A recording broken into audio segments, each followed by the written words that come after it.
Assalamualaikum warahmatullahi wabarakatuh. Halo teman-teman, berjumpa lagi di YouTube Putri Utami. Nah, di video kali ini aku akan membahas tentang teori interteks pada karya sastra, yaitu pada cerita rakyat yang berjudul Asal-Usul Danau Toba dari dua penulis, yaitu yang pertama dari versi Hairani dan yang kedua yaitu dari versi Henny Fittinake. Nah, sebelum itu kita akan membahas tentang teori interteks terhadap karya susastra, yaitu pada cerita rakyat Asal-Usul Danau Toba pada karangan versi Henny Hairani dan versi dari Henny Fittinake. Maka dari itu kita harus terlebih dahulu mengetahui apa itu teori interteks. Nah, apa sih itu teori interteks? Nah, teori interteks ini merupakan kajian yang masih berkaitan dengan teks, yang mana pada teori ini hal yang dikaji lebih mendalam dibandingkan dengan teori tekstual. Nah, teori ini juga bisa menyangkut terhadap unsur intrinsik dan unsur ekstrinsik, sehingga bisa disebut lebih mendalam dibandingkan dengan teori tekstual. Dalam teori ini terdapat adanya sifat terbagi menjadi dua. Yang pertama ialah mengkaji dari dua bentuk karya susastra yang berbeda, misalnya novel yang difilmkan, film yang dinovelkan, puisi yang dijadikan lagu, maupun cerpen yang dijadikan puisi, dan sebagainya. Yang satunya lagi ada tuh ialah mengkaji dari dua penulis yang menyajikan karya susastra dalam bentuk sajian yang sama, yang dimana dalam satu judul karya susastra itu terdapat berbagai versi. Dengan itu, dua penulis yang menyajikan karya susastra dalam bentuk sajian yang sama. Contohnya yaitu seperti yang akan kita bahas di dalam video ini, yakni cerita rakyat Asal-Usul Danau Toba, yang mana satu judul karya susastra terdapat berbagai versi, yang satu versi Henny Hairani dan yang kedua yaitu versi Henny Fittinake. Kita akan membahas unsur intrinsik. Yang pertama yaitu tema. Nah, tema ini merupakan ide yang mendasari dalam suatu cerita. Nah, di dalam cerita rakyat Danau Toba ini terdapat tema yang sama, baik dari versi Henny Hairani maupun dari versi Henny Fittinake, yaitu pelanggaran janji yang menimbulkan penderitaan.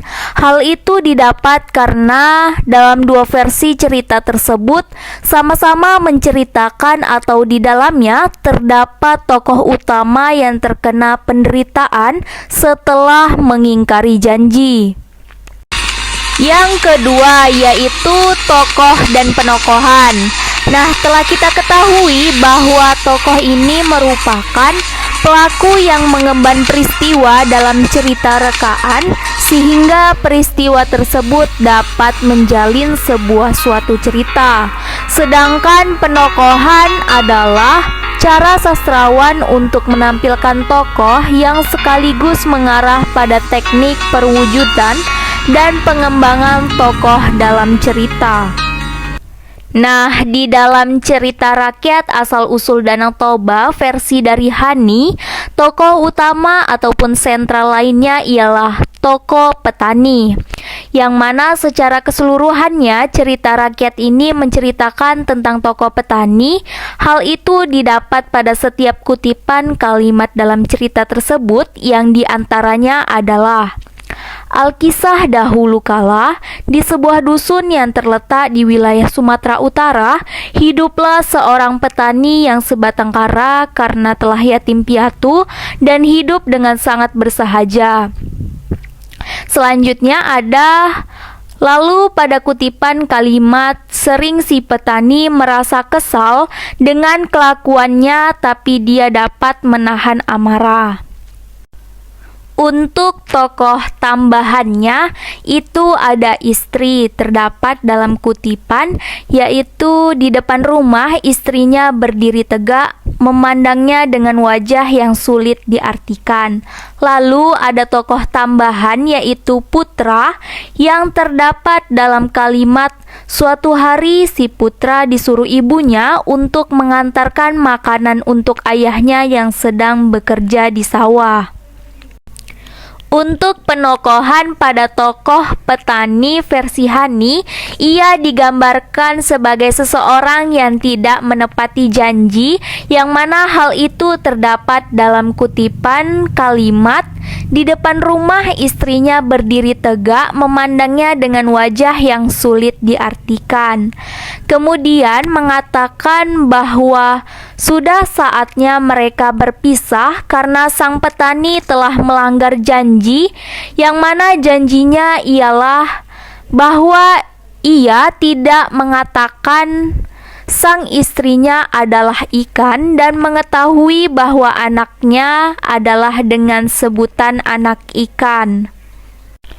Tokoh petani juga digambarkan sebagai seseorang yang dapat menahan amarah, terdapat dalam kutipan kalimat berikut. Sering si petani merasa kesal dengan kelakuannya, tapi dia dapat menahan amarahnya hingga ia melanggar janjinya tadi. Untuk penokohan pada tokoh tambahan sang istri pada versi Hani, ia digambarkan hanya sebagai seorang putri yang cantik. Hal itu terbukti pada kalimat putri yang cantik dan bersedia diperistri. Nah, untuk penokohan pada tokoh tambahan putra digambarkan sebagai seseorang yang agak malas, manja, maupun rakus. Hal itu digambarkan pada kutipan sebagai berikut. Sayangnya si putra ini kelakuannya agak malas dan manja dan rakus. Lalu pada kutipan, putra sedang bermain dan makanan untuk ayahnya telah habis dimakannya, yang berarti ia menandakan sebagai anak yang rakus. Sedangkan pada versi Tineke, tokoh utama ialah seorang pemuda, yaitu yang bernama Toba. Di antara beberapa kutipannya ialah Alkisah pada zaman dahulu kala, hiduplah seorang pemuda bernama Toba. Lalu pada sebuah kalimat terdapat Toba sedang memancing pulang dari ladang.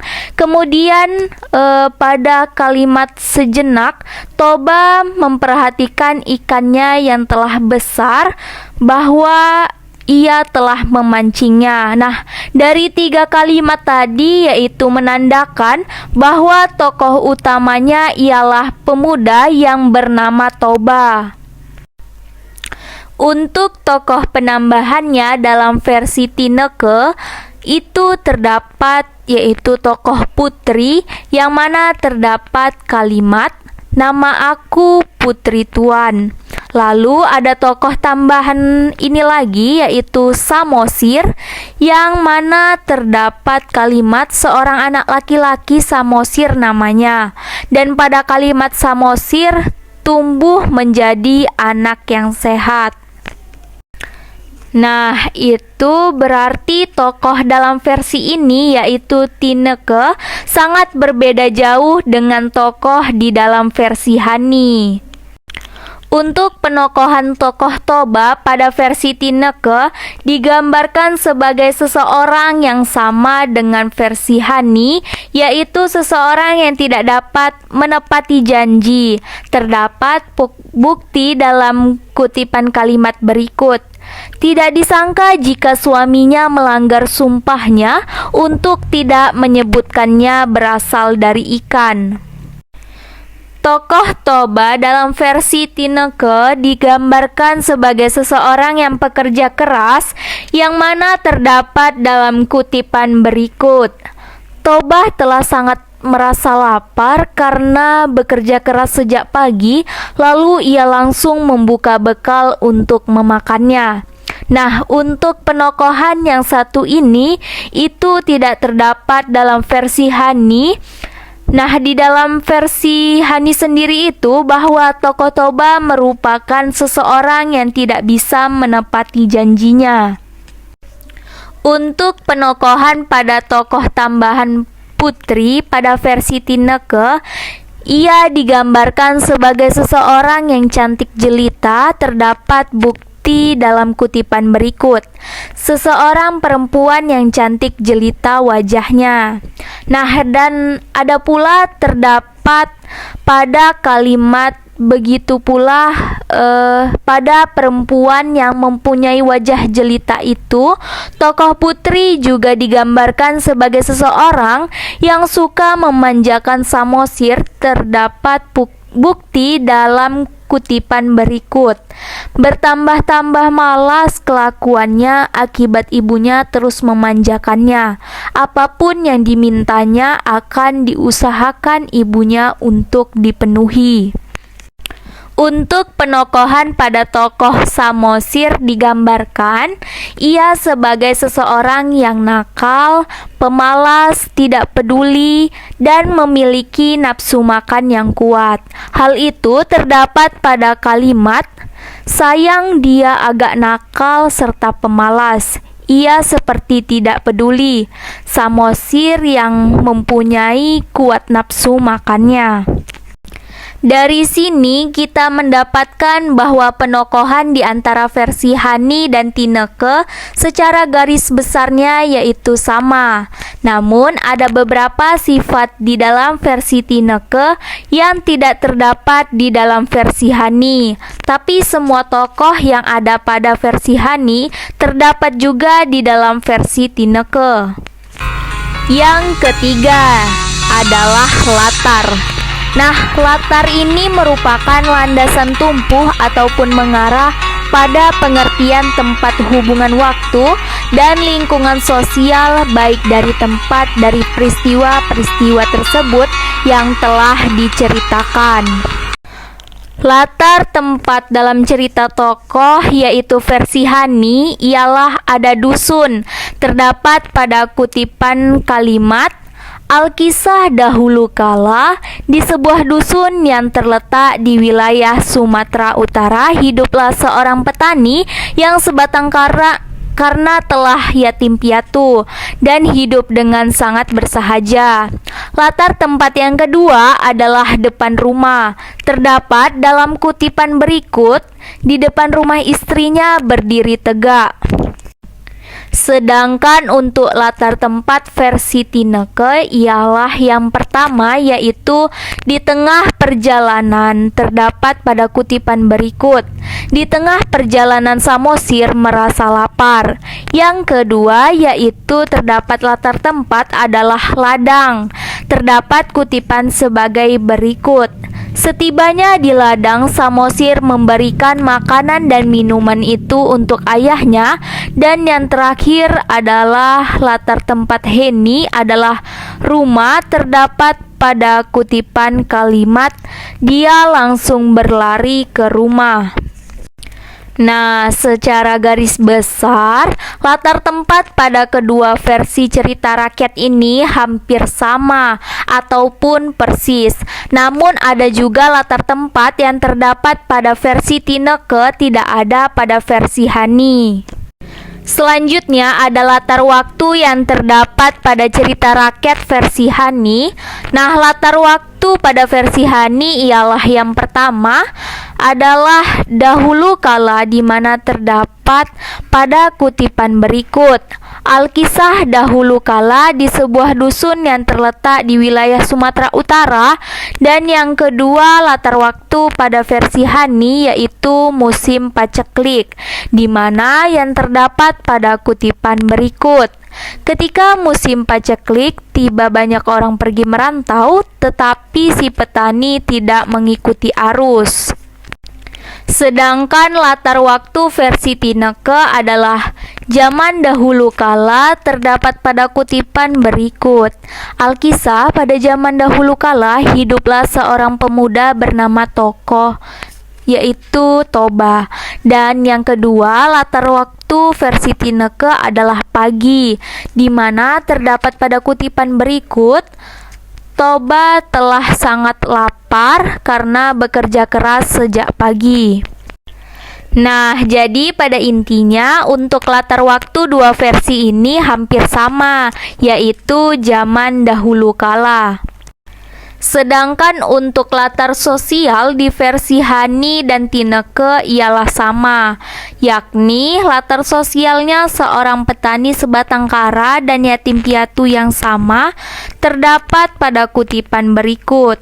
Hiduplah seorang petani yang sebatang kara karena telah yatim piatu.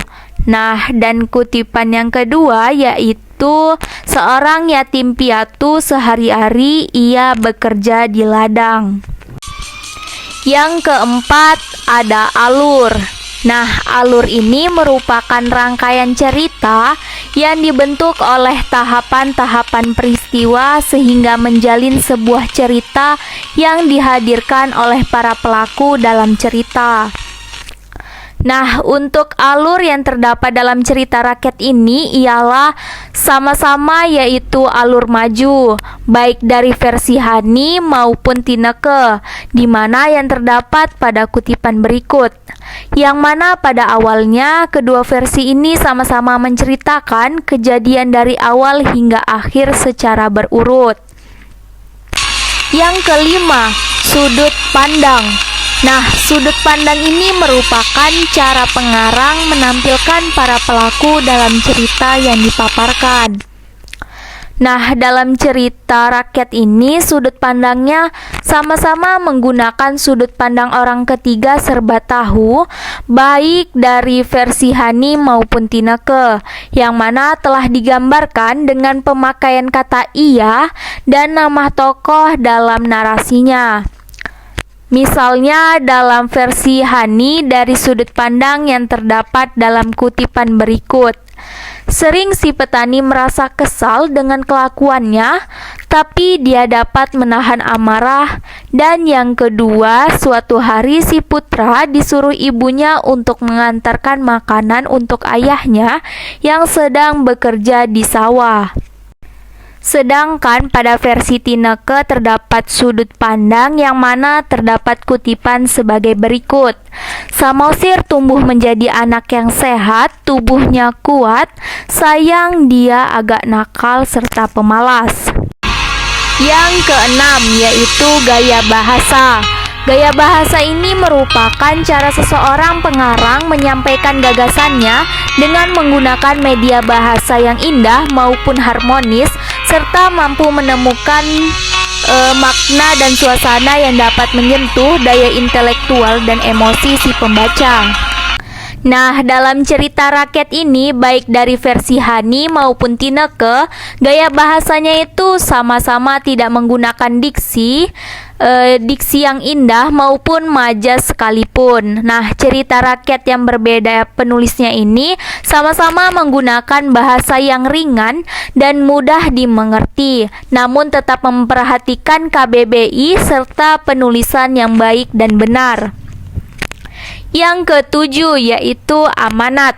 Amanat merupakan di mana mengacu pada nilai-nilai sikap, tingkah laku, dan sopan santun terhadap pergaulan yang dihadirkan pengarang melalui tokoh-tokoh di dalam sebuah cerita. Di dalam cerita rakyat ini terdapat memiliki amanat yang baik, yang sama baik dari versi Hani maupun Tineke. Yang pertama adalah jangan mengingkari janji, yang mana dalam versi Hani dapat pada kalimat kemudian telah mengatakan sudah saatnya mereka berpisah karena sang petani telah mengingkari janjinya. Sedangkan pada versi Tineke tidak disangka jika suaminya melanggar sumpah ataupun janji untuk tidak menyebutnya dengan asal dari ikan. Nah, janji tersebutlah di dalam amanat ini maksudnya agar kita tidak mengingkari janji supaya tidak ada kejadian yang kita sesalkan di kemudian hari. Baiklah, segitu dulu penjelasan aku mengenai teori intertekstual pada cerita rakyat, yaitu dengan judul Asal-usul Danau Toba dalam dua versi, yaitu versi Hani Herani maupun versi Tineke.